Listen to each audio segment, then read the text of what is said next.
with its massive stone blocks, towering pyramids, and absolute power of the god kings. It's easy to think that Egypt's pyramid age would last forever, but within just 200 years, this entire civilization would collapse. The pyramids would stop being built, and the pharaohs would lose their divine authority. The only question is why? Now, this is the Great Pyramid of Khufu, built almost 4,500 years ago on the Giza Plateau, and it's strong and it's massive, everything the pyramid age represents. And yet look at what came after. Within 2 centuries, Egypt would abandon pyramid building forever. Khufu's pyramid stands 146 meters high, built from over 2 million limestone blocks, each weighing around 2.5 tons. It took decades to construct and required the mobilization of the entire Egyptian state. This wasn't just a tomb, it was a statement of absolute power. The pyramid age seemed invincible. Divine kings, wielding unlimited resources, unified ideology, binding society together, monumental architecture, proving Egypt's eternal strength. But something catastrophic happened between 2600 and 2200 BC. Multiple factors converged: climate disaster, political failure, economic breakdown. And these forces didn't just damage the pyramid age, they destroyed it completely. I've already explored how Egypt's pyramid age began with the first step, Pyramid at Saqqara, and how it reached its zenith here at Giza with these 3 massive monuments. But in this episode, we'll see how the very system that made such achievements possible contained the seeds of its own destruction. The pyramid age collapsed under the weight of its own impossible demands, and Egypt would never build on this scale. Again, make no mistake, this wasn't a gradual decline, this was catastrophic failure. The last great pyramids were built during the 4th dynasty around 2500 BC, and by 2200 BC, Egyptian kings were attempting pyramids barely 50 meters high, built from rubble that crumbled within decades. What could cause such a dramatic fall from glory? That's what we're here to investigate, because the end of the pyramid age wasn't just about stopping construction. It was about the complete transformation of Egyptian civilization. The divine kingship that had seemed eternal proved mortal. The economic system that had mobilized armies of workers collapsed. The ideology that had united Egypt for centuries shattered. And when it was over, Egypt had fundamentally changed. This is the story of how Egypt's greatest age destroyed itself. To understand the collapse, we need to see the pyramid age at its absolute height and discover exactly what made such incredible achievements possible in the first place. Giza, where Egypt's pyramid age reached its zenith. But among these monuments, there's evidence of exactly what made such achievements possible and why it all depended on a single, fragile system. These 3 pyramids, Khufu Khafra and Menkaure, represent the absolute height of Egyptian royal power. They're not just tombs. They're physical manifestations of an entire civilization's ideology. The Great Pyramid of Khufu dominates the plateau, and it goes right from the desert floor all the way up 146 meters into the sky.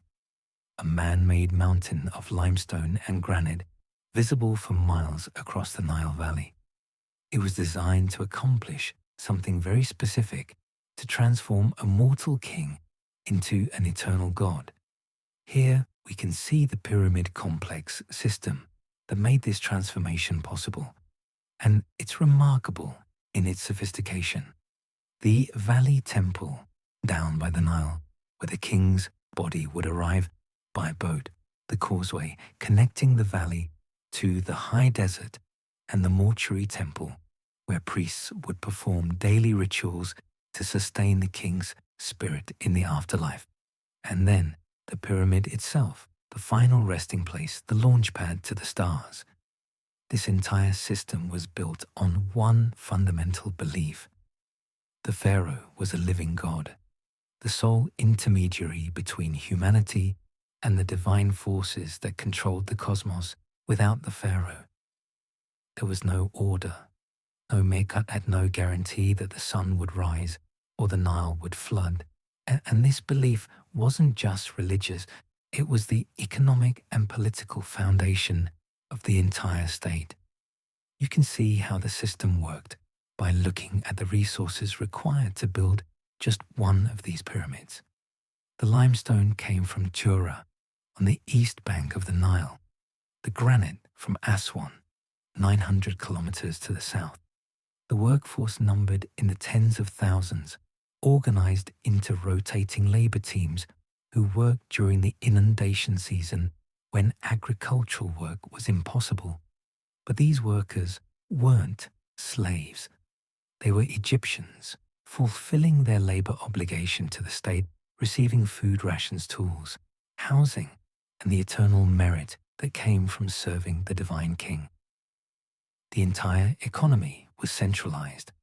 Every resource, every worker, every craft specialist ultimately answered to pharaoh. Grain flowed into royal storehouses as taxation in kind and flowed back out as rations for workers, payment for labor, organization of monumental projects.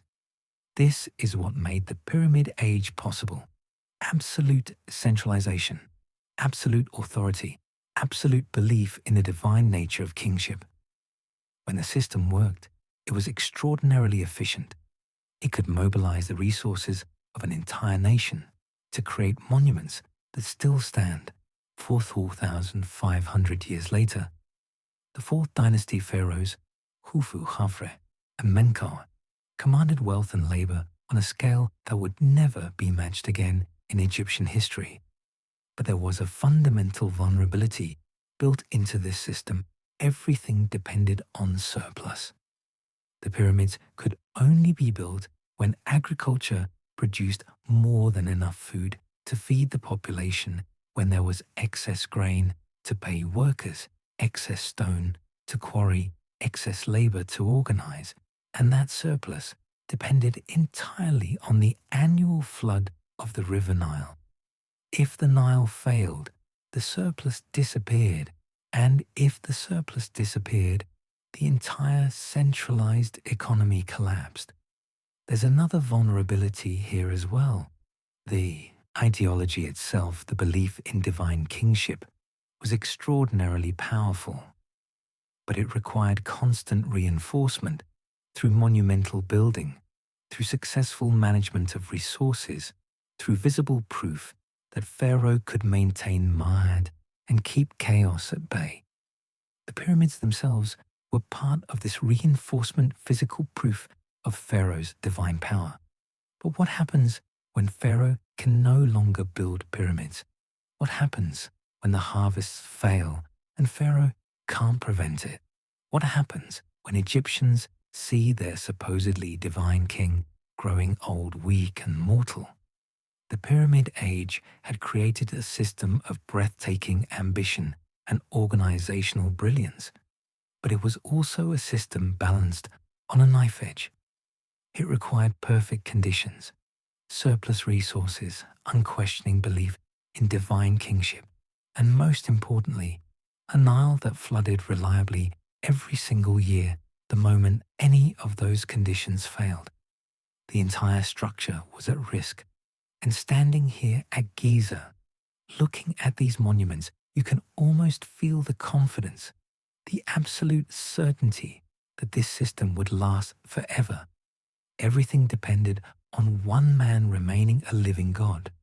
But that belief was about to be tested, and the first cracks in this perfect system were already appearing. Saqqara, the royal burial ground where the Pyramid Age began. But here, there's also evidence of the first signs of trouble. Disturbing images that showed Egypt was starting to understand its own vulnerability. Among the monuments of Saqqara stands the pyramid complex of King Unas, the last ruler of the 5th dynasty who reigned around 2375 BC. It might not look like much today, but is the highlight of Unis's pyramid complex, a 750-meter long causeway which symbolically connected life and death. The causeway goes right from the Nile Valley all the way up onto the high desert plateau, right to the foot of the pyramid of Unas. So it would have been used for his funeral procession, but it would also have drawn up that life-giving force from the valley below, up to the city of the dead, here at Saqqara. A narrow slit in the roof once allowed enough lighting, but the extraordinary thing is that this causeway was designed for a sole purpose. The king's funeral procession carved upon its walls are scenes revealing both sides of life, the forces of order and of chaos. It first portrays an idealized version of Egypt, a time of plenty. Here we can see typical scenes within an Egyptian temple or funerary context, scenes of the rich bounty of Egypt, all the fruit, the vegetables, the crops, the meat, the fish, all the wealth of the natural environment of Egypt, which was all obviously brought to the land through the good offices of the king, the bringer of all bounty, the intermediary with the gods. This is standard fare for Pyramid Age art, the pharaoh as provider, the land as abundant, the cosmos as orderly. But also this causeway contains something rather more disturbing, evidence that dark forces were at work further on. Down the causeway emerged a counterpart image, the flip side of bounty, an image so unusual it's now displayed in Saqqara's museum. And it really is one of ancient Egypt's most haunting and revealing works of art. Here we see these dark forces at work. What we have are 2 rows of emaciated victims of famine. These poor people, they're weak with hunger, they're falling down, they're suffering, and this is basically ancient Egypt coming face to face with reality, because these are believed to be the Bedouins who inhabited the desert fringes of Egypt.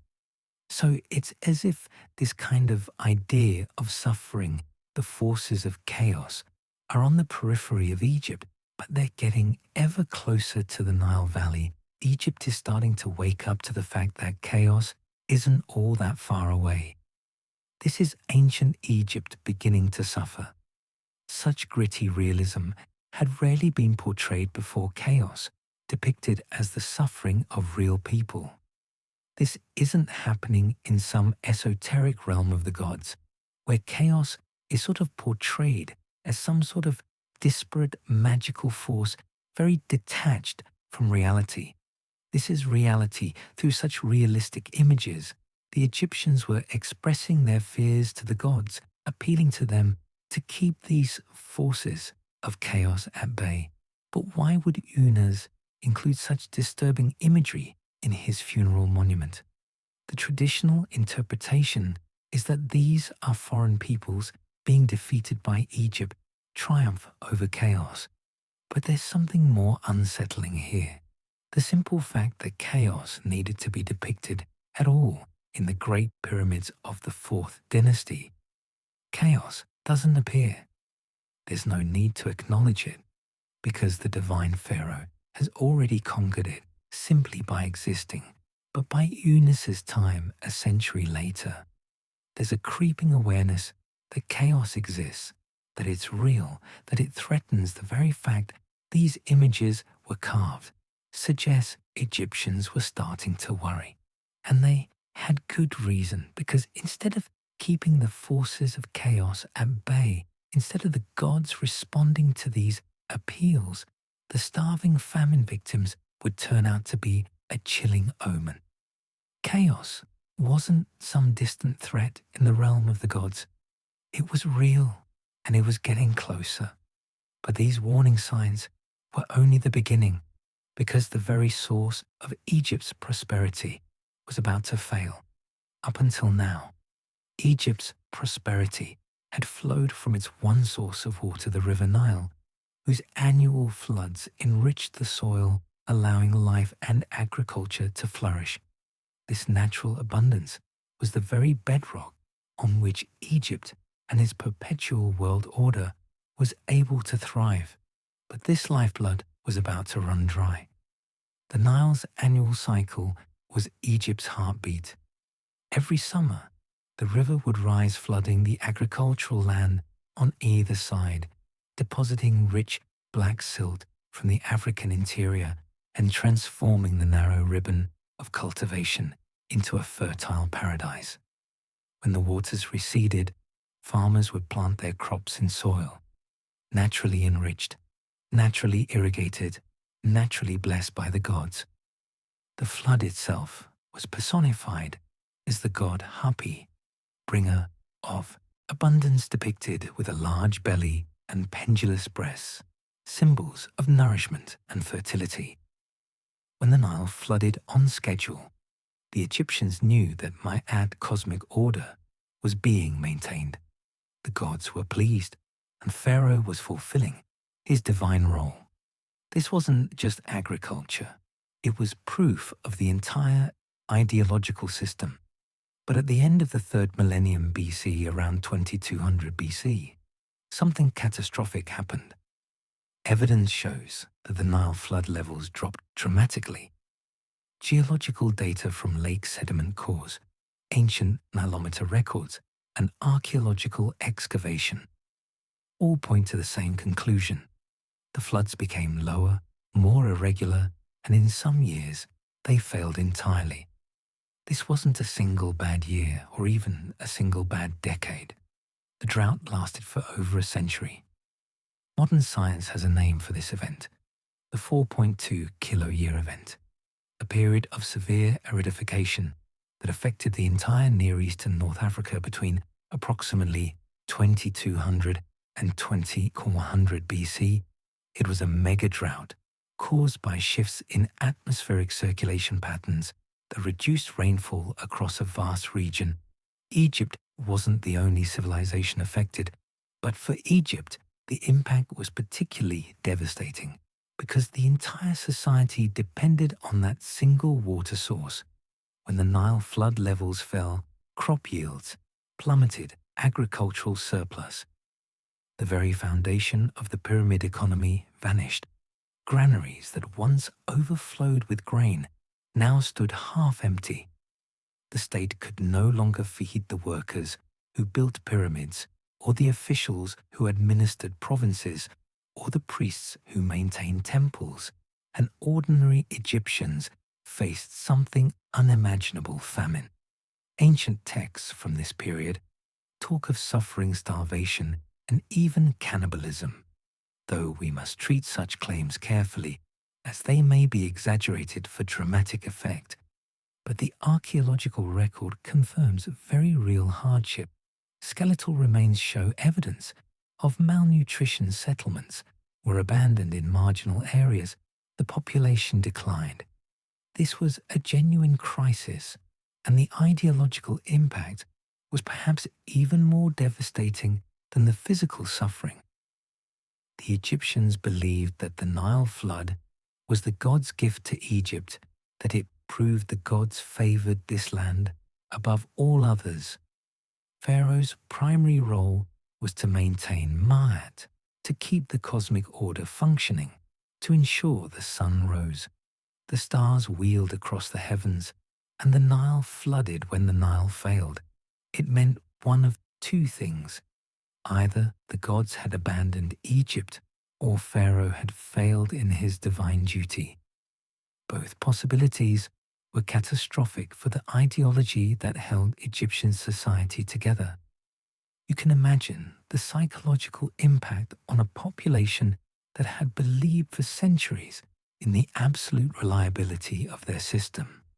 The Pyramid Age had promised eternal stability, divine kingship, guaranteed prosperity.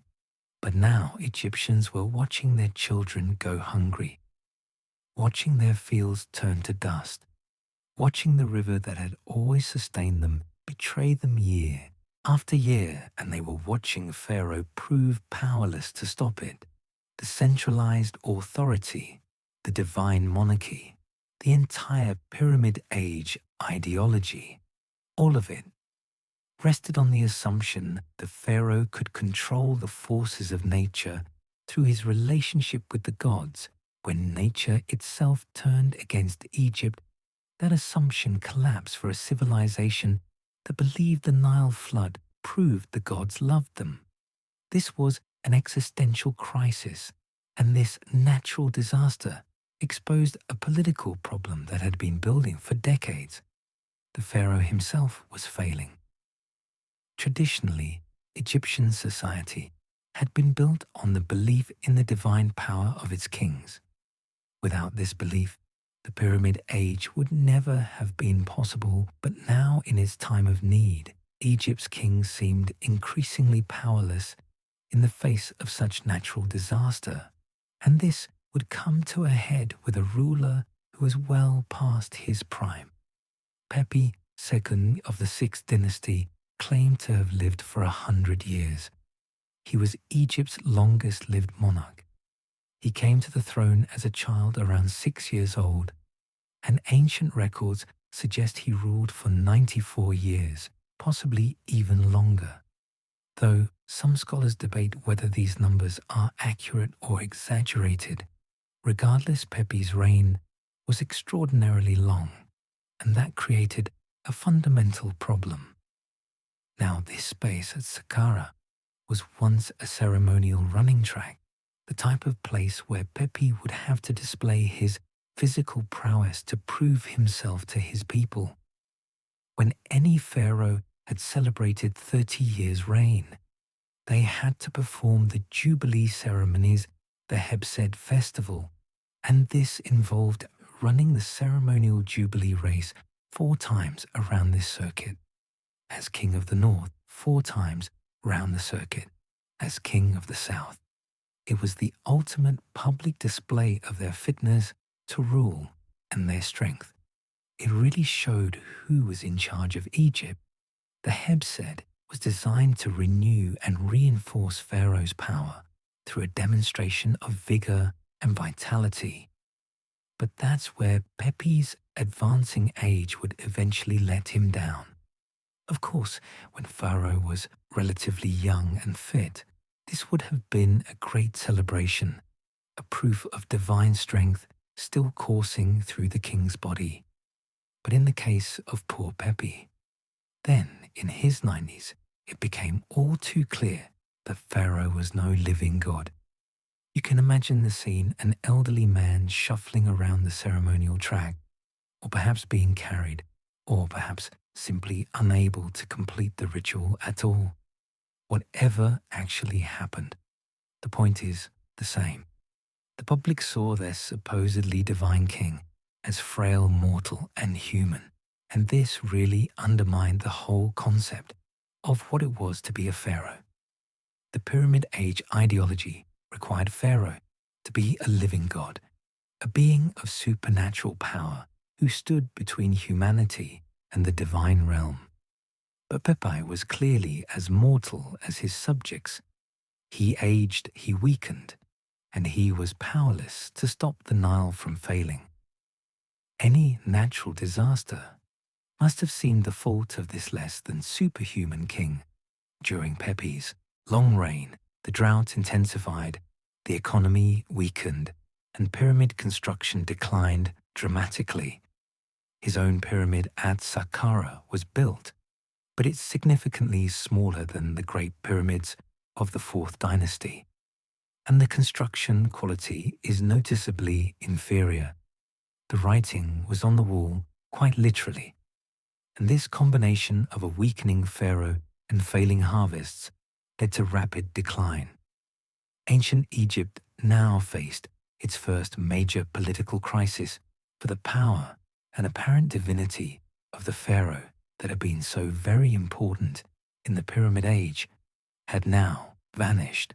Everything that bound Egyptian society together had begun to fall away. The centralized economy couldn't function without surplus. The pyramid building program couldn't continue without resources, and the ideology couldn't survive when the divine king proved mortal. Pepi's death, sometime around 2184 BC, marked the end of the Old Kingdom, and what followed was chaos. The divine king, who was supposed to control the cosmos, couldn't even control his own aging body. And Egypt was watching this combination of natural disaster and political weakness triggered something unprecedented: the complete collapse of the Egyptian economy. The Pyramid Age had been built on one fundamental principle: all wealth, all resources, all labor flowed to the pharaoh. But when the harvests failed and the divine king proved mortal, this entire economic system came crashing down. The Old Kingdom economy was a centralized redistribution system on a massive scale, and understanding how it worked reveals why its collapse was so catastrophic. Grain flowed into royal storehouses as taxation in kind collected from farmers across Egypt and stored in vast granaries controlled by the state.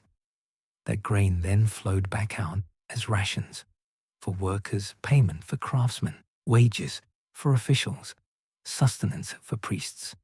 Royal workshops produced everything the state needed: pottery tools, weapons, luxury goods, all organized and distributed through the central administration. Labor itself was mobilized through a system of rotating service. Ordinary Egyptians fulfilled their obligation to Pharaoh by working on state projects during the agricultural off-season. When the system functioned, it was brilliant. It could marshal the resources of an entire nation to build monuments, quarry stone, organize tens of thousands of workers, and maintain a complex bureaucracy. But pyramid building required something very specific: massive surplus. You can see this by comparing the pyramids themselves. Khufu's Great Pyramid required over 2 million stone blocks, decades of labor, an army of workers, and unimaginable quantities of food to sustain them. That's only possible when agriculture is producing far more than the population needs, when granaries are overflowing, when there's excess grain to pay workers, excess copper for tools, excess everything. The Fourth Dynasty had that surplus. The late Sixth Dynasty did not. The drought destroyed the surplus, and without surplus, there could be no. Pyramids. Pepi II's pyramid at Saqqara stands about 52 meters high, less than half the height of Khufu's, and whereas Khufu's pyramid has a solid core of massive limestone blocks, Pepi's pyramid has a rubble core held together with mortar, small stones, clay, and hope. It was a desperate attempt to maintain the appearance of pyramid building without the resources to actually do it properly, and even that required effort. Egypt was struggling to sustain after Pepi's death. The 7th and 8th dynasties attempted to continue ruling from Memphis, the traditional capital, but their pyramids tell the story of accelerating decline. Tiny structures barely 20 or 30 meters high, built from rubble that crumbled within decades, some never even finished, just abandoned construction sites littering the Saqqara Plateau. This is what economic collapse looks like in stone. But the economic breakdown wasn't just about pyramid building. The entire centralized system was falling apart. Provincial governors who had once been appointed by Pharaoh and sent out to administer regions on his behalf now became hereditary local rulers. They stopped sending tax revenue to the capital. They kept the grain in their provincial storehouses. They maintained their own workforces. They built their own tombs in their own territories, rather than being buried near Pharaoh at Saqqara. Archaeological evidence from provincial cemeteries shows that local officials' tombs were getting larger, more elaborate, more expensive, at exactly the same time that royal monuments were shrinking. The wealth wasn't disappearing, it was just staying local, and there was nothing Pharaoh could do about it without the agricultural surplus. The central authority had no way to enforce collection, no way to maintain control, no way to project power. Royal officials who had once rushed to serve Pharaoh now abandoned the collapsing capital and returned to their home provinces, where at least local grain stores might keep them fed. The administrative papyri stopped the official records, ceased the bureaucratic machinery of the state simply grinds to a halt. Egypt was fragmenting, reverting back to how it had been 1,000 years earlier before the first pharaohs unified the land, breaking up into a series of local regions, each controlled by its own leader, each competing for scarce resources. The king, traditionally based in the north, was no longer the source of wealth or security. So why serve him? Royal power in ancient Egypt had always been measured in monuments. The pyramids were physical proof of Pharaoh's divine authority, his ability to mobilize resources, his connection to the gods. When the monuments stopped, everyone could see that royal power had ended. The Pyramid Age didn't just fade away. It collapsed under the weight of its own impossible demands and into the power vacuum left by the failing pharaoh. A new type of leader emerged in this time of growing uncertainty, when the Egyptians had lost faith in both the monarchy and central authority. A new kind of leader emerged to dominate the collapsed landscape. No longer a single divine king, but multiple regional warlords. And we know much about one of them because he left his detailed autobiography carved into his rock-cut tomb at Moala. Well away from the usual tourist sites, his name was Anktifi.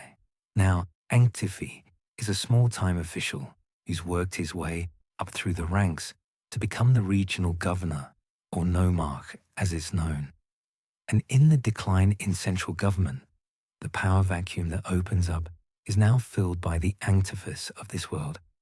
He ruled a province in southern Egypt during the first intermediate period, around 2050 BC, right in the heart of the chaos that followed the Old Kingdom's collapse.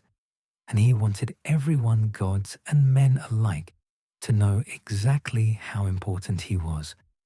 Anktifi's tomb is quite modest by Old Kingdom standards, but its interior walls tell of his rise to power. And Egyptologist John Baines is going to help me unravel Anktifi's story. You can see the man himself. Yeah, there he is, carved, standing there. He's got quite a presence, hasn't he? He does.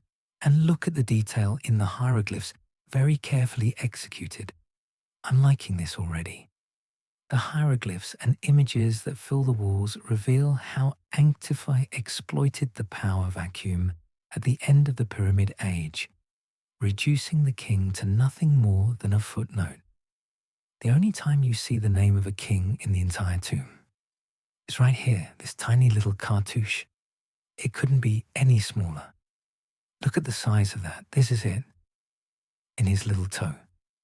The whole tomb. The one mention of a king. And just nothing. That really emphasizes just how important he thought he was. Exactly. He didn't need to mention the pharaoh.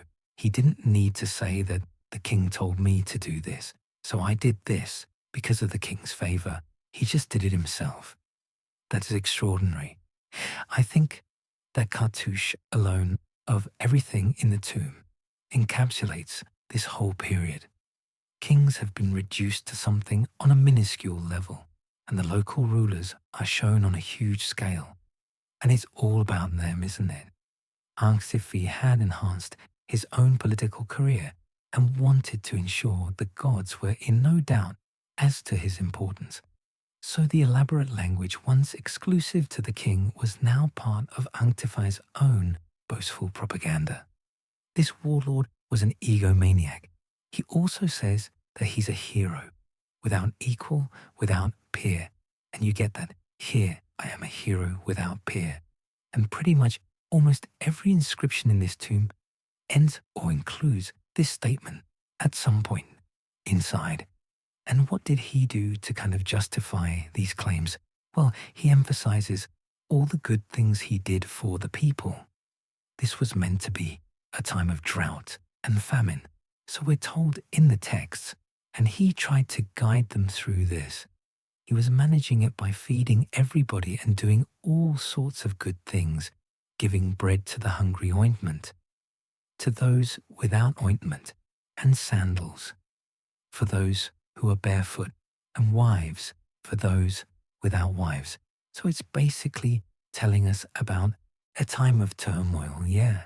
But he's probably just over-exaggerating, because the more he exaggerates just how awful it is, the more great he looks when he says, well, these are the nice things I did for everybody.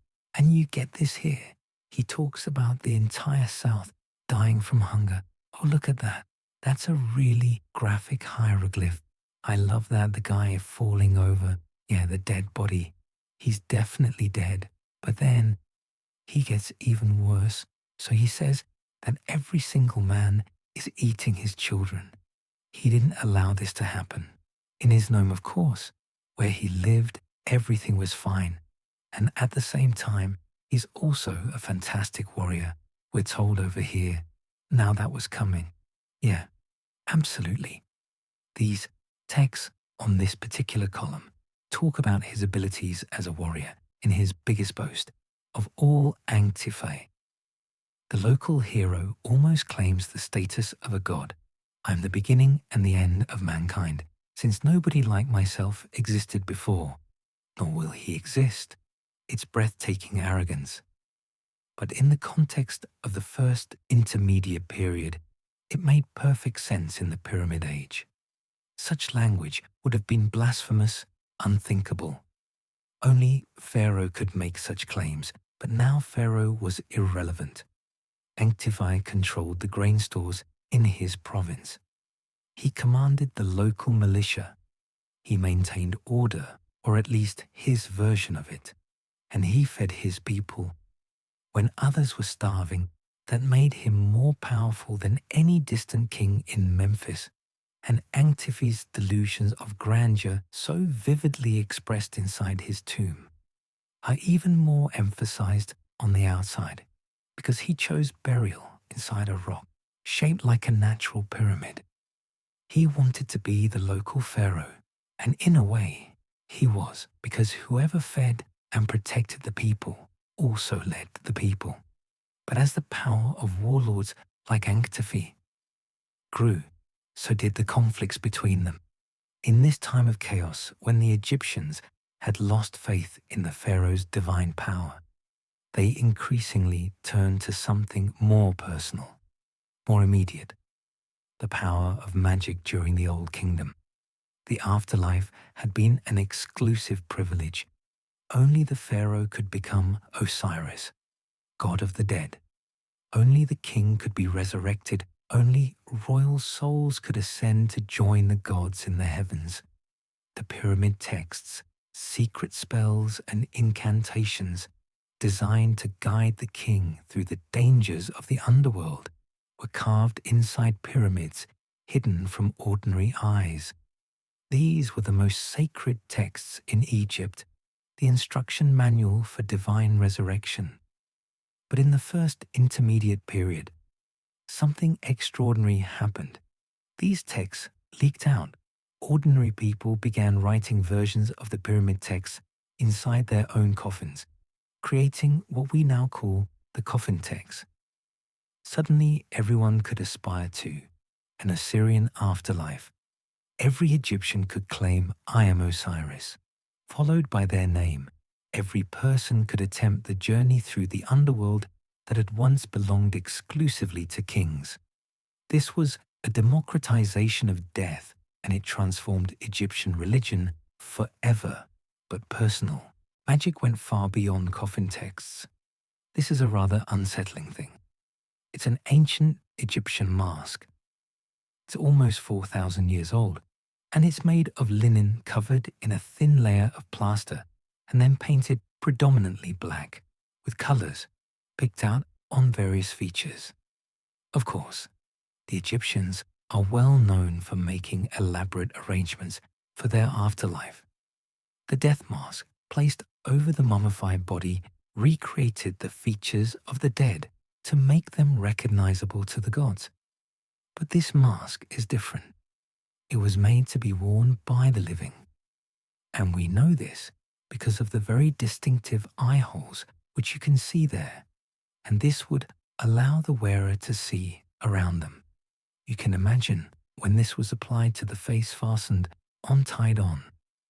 Behind the head, it would transform that individual into a completely different entity. Traces of paint on the linen reveal how it might have helped the wearer embody some form of magical being. Whoever wore this was going to some effort to transform their appearance, to try and tap into the hidden forces of the gods and to control the world in which they lived. It's as if the Egyptian individual that wore this was trying to take charge of their own destiny. But the mask isn't the only evidence of magic, for in the first intermediate period, the Egyptians increasingly began to write out curses and spells on pots and figurines. Scrolled across one was the curse Daihenui, son of interest, a form of magic sufficiently small scale to be performed within their own homes.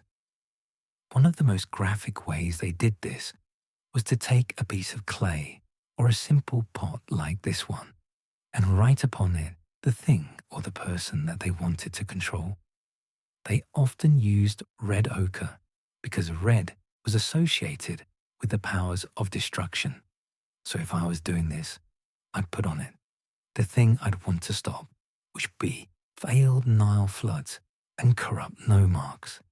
So you've got to imagine Egyptians from all walks of life doing this, the farmer wanting protection from famine, the official wanting protection from rivals, or simply someone cursing a hated enemy. So all sorts of Egyptians could be on the receiving end of something like this. And then, to activate the curse, they smashed the pot. It was a symbolic act to annihilate the name of the enemy and therefore to control that enemy that does feel better, not unlike voodoo. Such practices are found in many ancient cultures, and Egypt was no exception.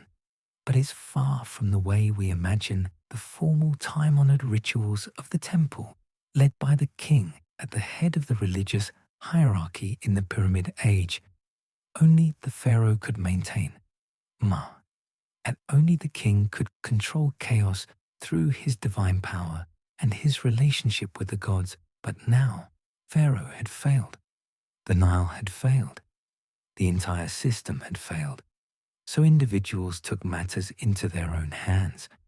If the divine king couldn't maintain cosmic order, then every Egyptian would have to protect themselves through personal magic, through curse pots, through transformation masks, through claiming their own Osirian afterlife in the Pyramid Age. Only the pharaoh could control the forces of chaos. But now every Egyptian was trying to take charge of their own destiny. And as individuals competed for survival in the chaos, entire regions went to war with each other over time, as warlords either defeated their neighbors or formed alliances with them. Two separate dynasties of kings emerged, one in the north at Heracleopolis, where they wore the red crown of Lower Egypt, and one in the south at Thebes, symbolized by the white crown of Upper Egypt. Egypt was a divided kingdom of two lands, and between them lay a war zone. The Heracleopolitan dynasty controlled the traditional capital of Memphis and the wealthy Delta region. They claimed legitimacy as successors to the Old Kingdom pharaohs, and wore the red crown of Lower Egypt as proof the Theban dynasty ruled from the south, controlling Upper Egypt and Nubia. They wore the white crown and claimed their own divine mandate to rule for over a century. These two rival kingdoms fought for control of Egypt. Military campaigns shifted the border back and forth across Middle Egypt. Towns changed hands. Fortresses were built and destroyed. The Nile itself became a military highway, with armed boats patrolling its waters. But hostilities between the two warring factions were about to plumb new depths of horror with an assault so blasphemous it would change the face of Egypt forever. Situated at its center lay Egypt's most sacred site, Abydos, its earliest royal burial ground, and still today an evocative and atmospheric place. This was the resting place of Egypt's first kings, whose bodies were buried in elaborate burial chambers beneath the desert floor, a safe place for their souls. Or so they thought. These tombs dated back to the very beginning of Egyptian civilization around 3000 BC, the kings of the first and second dynasties who had first unified Egypt, who had created the concept of pharaonic rule, who were the ancestors of all subsequent kings. Abydos was Egypt's most sacred ground, the physical link to the origins of kingship itself, and it was believed that the god Osiris himself was buried here, making it the holiest site in all of Egypt. But during the civil war, northern Heracleopolitan troops fighting their southern Theban opponents actually desecrated these royal tombs. One of the most violent acts was recorded in later texts as the Vile Deed. The troops set fire to the tombs and destroyed the royal mummies at a stroke. Egypt's physical link to its ancient past was severed. Such an act of desecration was completely unimaginable. For the Egyptians, preserving the body was essential for the afterlife. Without the physical body, the soul had nothing to return to. Resurrection was impossible to deliberately destroy. Royal mummies was to murder kings who had been dead for over 1,000 years, to annihilate their souls, to sever Egypt's connection to its divine origins. And the Egyptian people were rightly appalled. Although the northern kings deeply regretted what their troops had done, the destruction was irreversible. The origins of Egypt's royal past lost forever. Of course, the problem with such times of destruction is that there's very little left of them for us Egyptologists to find, but clues do remain. If you know what you're looking for today, what's left of the violation of this royal burial ground is surprising thousands upon thousands of broken pots. Although most are not part of the destruction itself, they represent centuries of atonement for the loss of Egypt's physical connection with its past. Now, not long after the desecration, this became a place of pilgrimage where people came with little pots like this one, filled with food, drink, incense, which they offered up to the souls of the dead kings. Once buried here, it was believed that at death, these souls of the kings had joined with the soul of Osiris, god of the dead. And as this place became a site of pilgrimage, it's as if the people of Egypt were trying to make amends for the desecration of the past. Egypt's physical link to its ancient past was severed. All they had left were memories and regrets. But archaeology can still show us what this period of chaos actually looked like, if you know what to look for. The material culture of the first intermediate period tells a story of decline and violence that texts alone could never convey. Compare an old kingdom tomb of a high official elaborate reliefs showing idealized scenes painted in vibrant colors, expert craftsmanship from royal workshops in Memphis. Now look at a first intermediate period tomb from a provincial cemetery, crude local-style rough execution done by regional artisans who'd never trained in the capital. The quality difference is staggering. Artistic styles fragmented, each region developing its own local conventions, because there was no longer a central royal workshop, no Memphis-trained craftsmen traveling the country, no standardized aesthetic. You can see Egypt breaking apart just by looking at the art. But the archaeological evidence reveals something far more disturbing than declining craftsmanship. Skeletal remains from this period show signs of malnutrition, stress lines in bones, indicating periods of severe food shortage. During childhood dental problems, consistent with poor diet, the bodies don't lie, and some remains show evidence of violence, weapon injuries on bodies, blade marks on bones, blunt force, trauma to skulls. These weren't accidents. These were the casualties of Egypt's civil war. The most dramatic evidence comes from a tomb discovered at Deir el-Bahari in 1923, where archaeologists uncovered the bodies of soldiers who had fought and died during this period. Now the archaeologists found around 60 bodies in the tomb, and these are the original excavation photographs. All of them had been naturally preserved, naturally mummified in the hot, dry climate. So you've still got the skin and the hair, and crucially evidence of how these men had fought and died. Some of these bodies had been pierced by arrows. This one goes right into the left side of the chest. Others had actually been buried with leather wrist guards that archers used, showing they'd been warriors fighting in organized military units. 10 of the warriors had been killed with arrows, but in others, the wounds are even more brutal. You can see here, somebody's hit this man on the head with a real whack, and you can see this very, very graphic area of damage there. And after these series of furious blows have been rained down on these poor guys, they lay helpless on the field of battle, their bodies picked up by vultures. You can see here the dreadful damage. It's such a profound image. The bodies reveal evidence of the weapons used against them as they fought for control of Egypt. Arrows, slingshot, and even rocks had been hurled at the warriors from above. Eventually, their bodies were collected from the battlefield and carefully wrapped in linen. These weren't anonymous casualties. They were honored, dead, buried with respect. But what's most revealing about the archaeological evidence isn't just individual artifacts or bodies.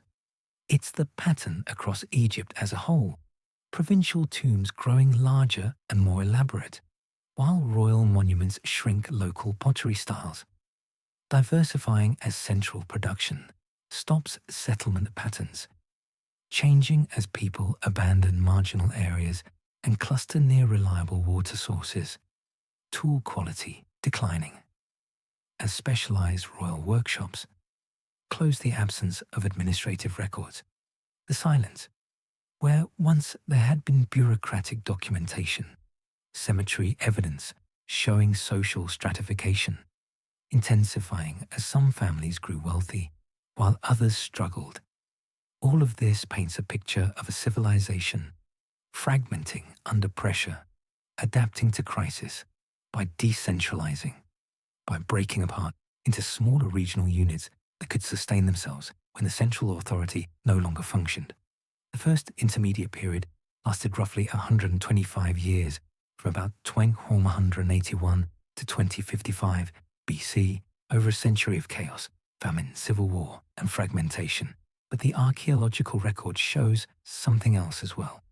Egyptians adapting, surviving, finding new ways to maintain their culture, even when the old systems had failed.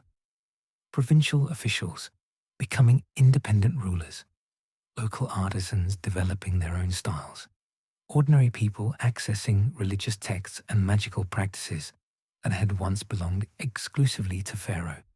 Egypt hadn't died. It had transformed. The archaeological record doesn't lie.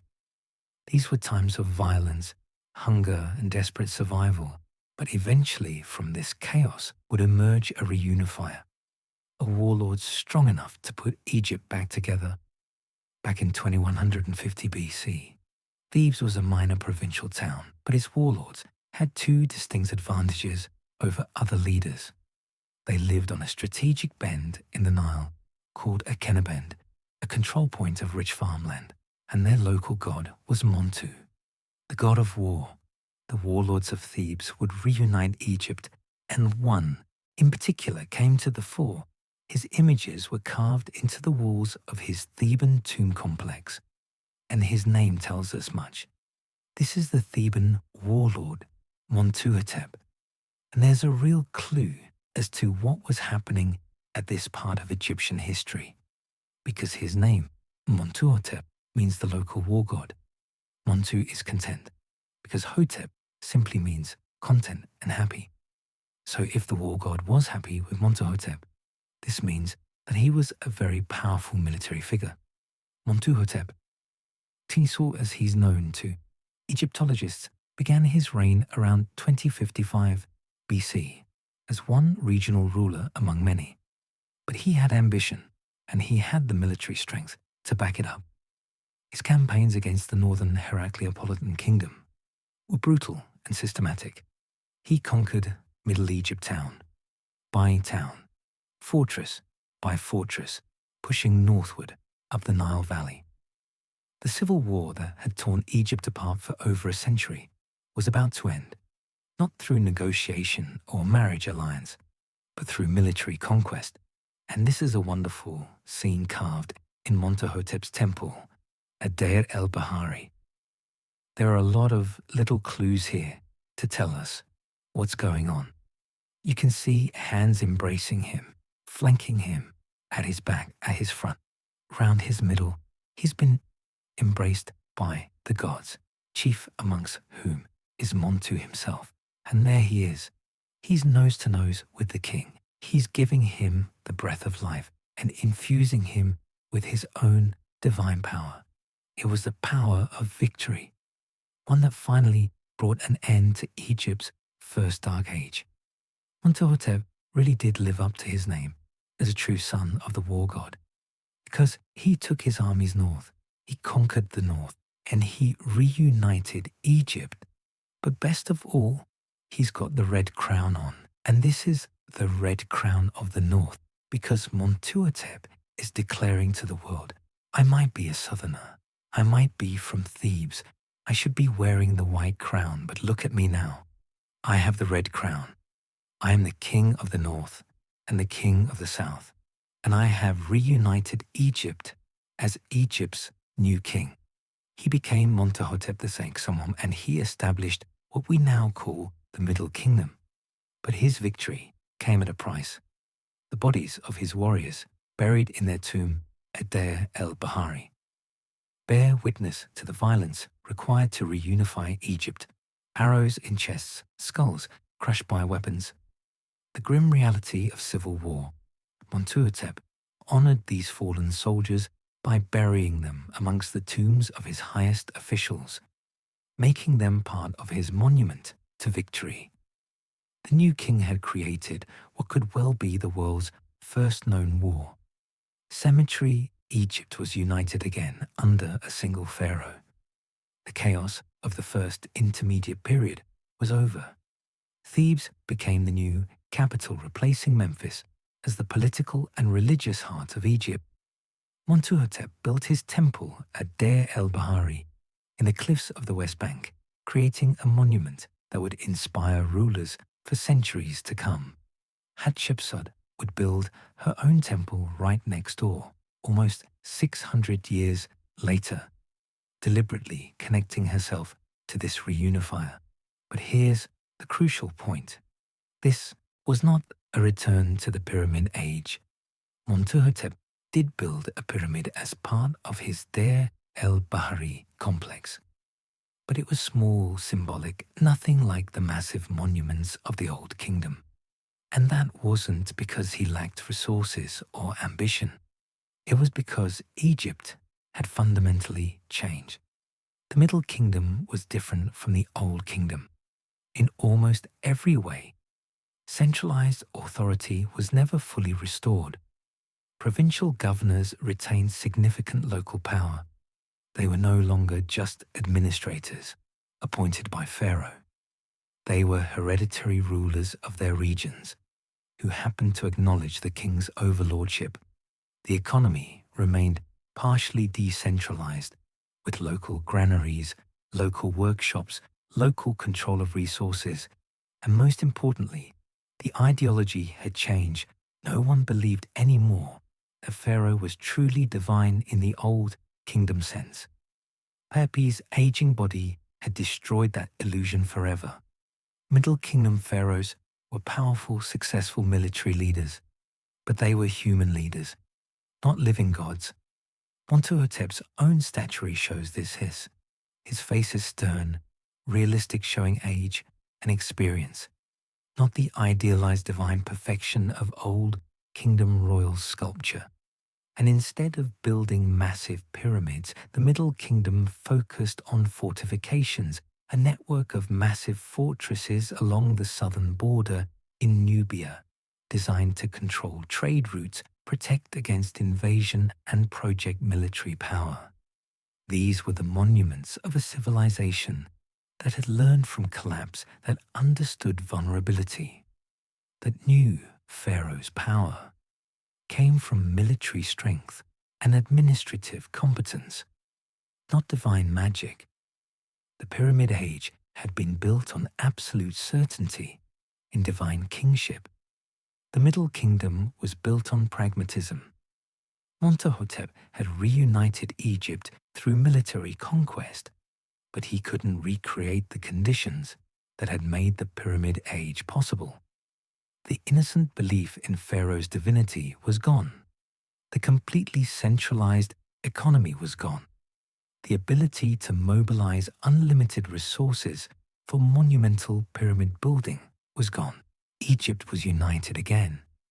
But the Pyramid Age was gone forever, because the lessons learned from the collapse would transform Egyptian civilization into something that could never return to the old ways. Over some 400 years, Egypt's story had been one of catastrophic collapse, environmental disaster, political failure, economic breakdown, and civil war. But what really ended the Pyramid Age wasn't just the crisis. It was what Egypt learned from it. The Pyramid Age had been built on a perfect convergence of conditions: absolute central authority, surplus agricultural production, divine kingship, ideology, and unquestioning belief that Pharaoh could maintain cosmic order when the Nile floods failed around 2200 BC. The entire system unraveled. Pepi II's aging body destroyed the illusion of divine kingship. The drought eliminated the agricultural surplus that funded pyramid building. The centralized economy collapsed as provincial governors kept resources locally. Civil war tore apart the unity that had made massive construction projects possible, and the ideology that bound it all together shattered. Middle Kingdom pharaohs attempted pyramid building. Senusret, Tethi, and Amenemhat constructed pyramids at Dashur and Hawara. But these structures were fundamentally different. Smaller, built with mud brick cores instead of solid stone, modest. Compared to the towering monuments of Giza, and eventually, Egypt abandoned pyramid building. Entirely the new kingdom. Pharaohs chose rock-cut tombs in the Valley of the Kings, hidden underground, protected from the tomb robbers and vulnerabilities that had plagued surface monuments. They'd learned that massive visible monuments attracted looters, and that resources were better spent on other things: fortifications, temples, military campaigns. What made the Pyramid Age impossible to recreate wasn't lack of resources or ambition. It was the loss of innocence. Egyptians had watched their divine king grow old and powerless. They'd experienced over a century of famine and civil war.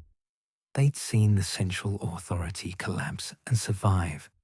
Anyway, through local leadership, they'd democratized the afterlife, claiming Osirian resurrection for themselves, instead of relying on Pharaoh's exclusive divine connection. You can't unknow these things. You can't return to absolute belief in divine kingship after watching Pharaoh fail. You can't recreate a completely centralized economy after provinces have tasted independence. You can't mobilize unlimited resources for pyramid building. After a century of famine teaches pragmatic resource management, the Pyramid Age required specific, impossible to recreate conditions, not just wealth and power, but absolute ideological certainty. And once that certainty was broken, it could never be restored. The Egyptians remembered the collapse. They feared it. They built their entire Middle Kingdom civilization around preventing it from happening again through fortresses, regional autonomy, pragmatic leadership, and realistic expectations of what Pharaoh could and couldn't do. The Pyramid Age had collapsed under the weight of its own contradictions. It had promised eternal divine order, but delivered mortality and chaos, and Egypt was forever changed. The age of the pyramids was over standing here at Giza. Looking at these monuments of the Pyramid Age, it's impossible not to feel the weight of what was lost, but also what was gained. The end of the Pyramid Age wasn't a simple story of decline. It was a transformation forced by the convergence of catastrophic events. Climate change triggered the initial crisis when the Nile floods failed for over a century, eliminating the agricultural surplus that had funded monumental construction.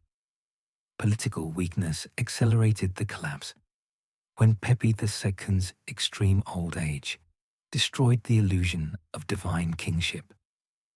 Proving Pharaoh was mortal economic breakdown followed inevitably when the centralized redistribution system lost its surplus and provincial governors kept resources locally rather than sending them to an increasingly irrelevant capital. Ideological shattering completed the process when Egyptians lost faith in the entire Pyramid Age worldview and began accessing magic religious texts and power that had once belonged exclusively to Pharaoh, and civil war between rival kingdoms physically severed Egypt's connection to its royal past through the desecration of the sacred tombs at Abydos. No single factor caused the collapse, but together they created conditions that made the Pyramid Age impossible to continue, and more importantly, impossible to recreate, because what the first intermediate period taught Egyptians was that the Pyramid Age system was fundamentally flawed. It concentrated too much power in one individual. It depended too heavily on perfect environmental conditions. It claimed divine certainty in a world that proved uncertain. Later, Egyptian texts remembered this period with horror. The admonitions of Ipuwer describes a world turned upside down. The low become high. The high become low. The river runs with blood. The prophecy of Nefertiti speaks of Egypt torn apart by civil strife. The sun darkened the land in chaos. These weren't historical records. They were cultural memories, warnings to future generations about what happens when the system fails, and those memories shaped everything that came after. The Middle Kingdom built fortresses, not pyramids. The New Kingdom buried its pharaohs in hidden tombs, not visible monuments. Egyptian civilization became more pragmatic, more defensive, more aware of its own vulnerability. They never forgot that the age of divine kings and towering pyramids had ended in catastrophe. The pyramids still stand here at Giza as testament to what Egypt once achieved, but they also stand as monuments to a specific moment in history, a moment that could never return. Because the Pyramid Age didn't just end, it taught Egypt that even the greatest civilizations, even divine kings, even monuments built for eternity are all temporary.